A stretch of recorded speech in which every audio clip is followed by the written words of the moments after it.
Hello and welcome everyone to the President's Interim Report, which I presented on February 11, 2009 at the International Committee Meeting, which took place in Bangkok. I was very happy that myself and the board were in Bangkok in conjunction with two other meetings. It's very important for us, ISPO, to have a presence globally. We are an international organization, and I was very pleased with the outcome of our meetings in Bangkok. At the beginning of the International Committee meeting, I made a presentation about my activities for the first half of the triennium. That presentation is also available via this website, and I hope you get a chance to view that. I'd like to present to you the state of the Society and our major board initiatives so far.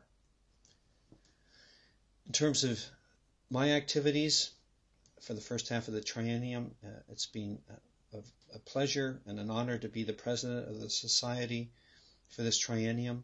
It's been challenging and time-consuming, but I very much enjoyed my time in meeting many of you along the way. The state of the Society. In terms of membership, we're over 3,000 members, which is as high as we've ever been in the Society. And this is very good considering that we're in a non-Congress year. In terms of national member societies, we have 43 and growing. We have 5 or 10 new national member societies slowly coming on board. I hope to be able to report that we have over 50 national member societies at our World Congress in Leipzig in May 2010. Our Secretariat, I'd like to thank them for all their support and hard work. The Secretariat in Copenhagen is functioning as good as I've ever seen it, and I hope you as members have been able to avail yourselves of the services of our Secretariat in Copenhagen. So thank you again to our staff. National Member Society activity and regional activity is increasing. As we increase our numbers of national member societies, I encourage all our national member societies to have their own national meetings and activities, and I hope ISPO International can support those activities. In terms of partnerships and collaborative partnerships with other organizations, as many of you know, this is a cornerstone for ISPO. We have very good relationships with our partners and collaborating organizations. This past year, we have 3 new ones: the Christian Blinden Mission, or CBM, the Nippon Foundation, and Cambodia Trust.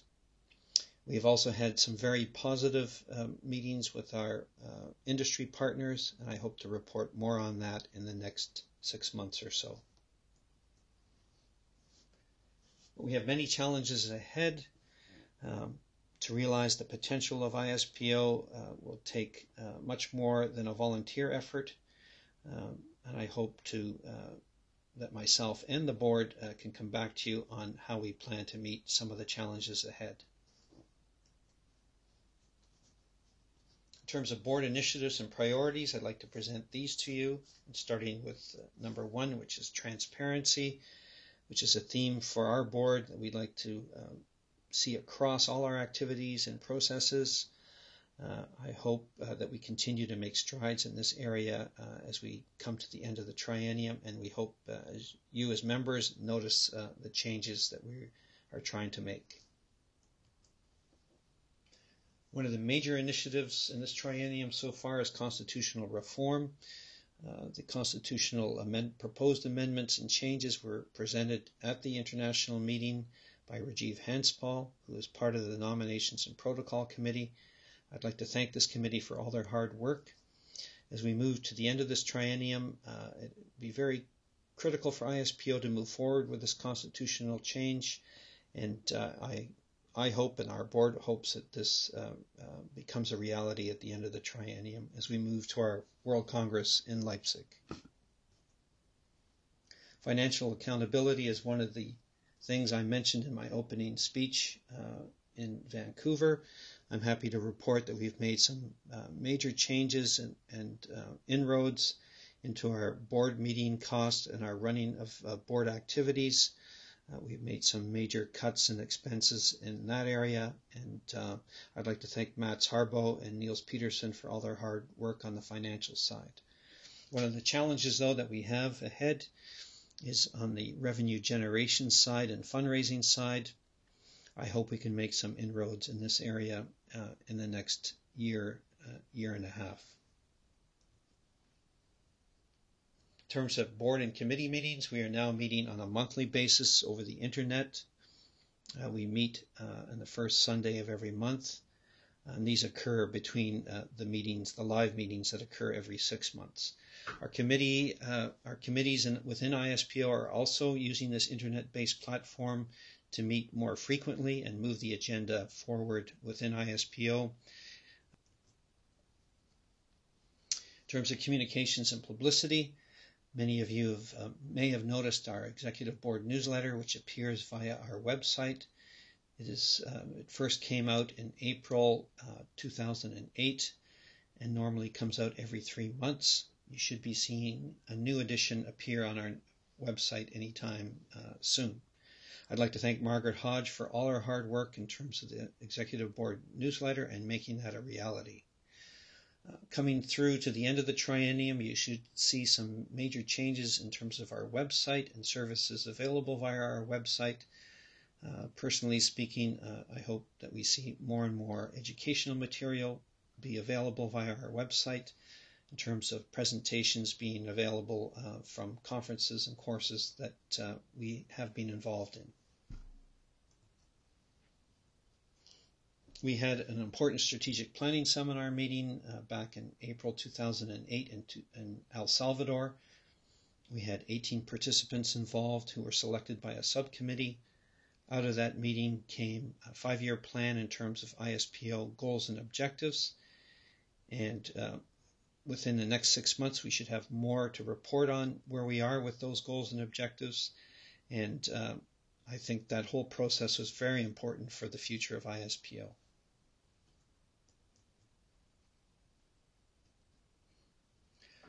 As mentioned, a lot of our national member societies have regular activities and meetings. We have meetings occurring on a regional basis. I'd like all of you to be aware that the Executive Board is very interested in offering support for those activities. So if you have a need for international speakers or similar, please make a formal request to our board.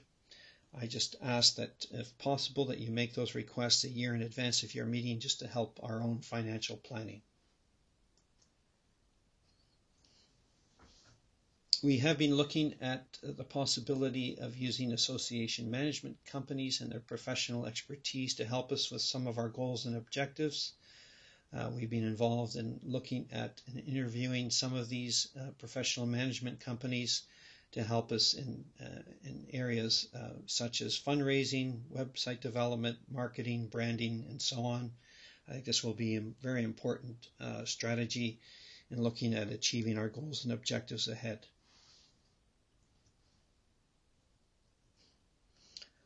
Our committees are quite active.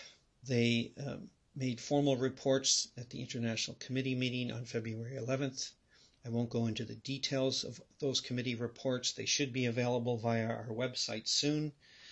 Our honorary secretary and our secretariat should be publishing those minutes and reports to you soon via the website.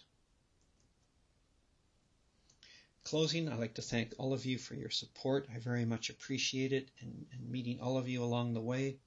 I'd like to specifically thank my Executive Board members for all their support, confidence, and I'd like to add to that a thank you to all my students, colleagues, family, and friends here in the Toronto area for all your support.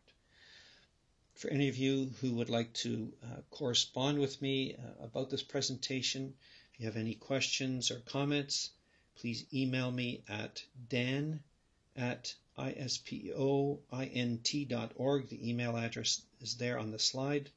I look forward to any comments or questions that you have. Again, thank you, and I hope to report to you further in the future.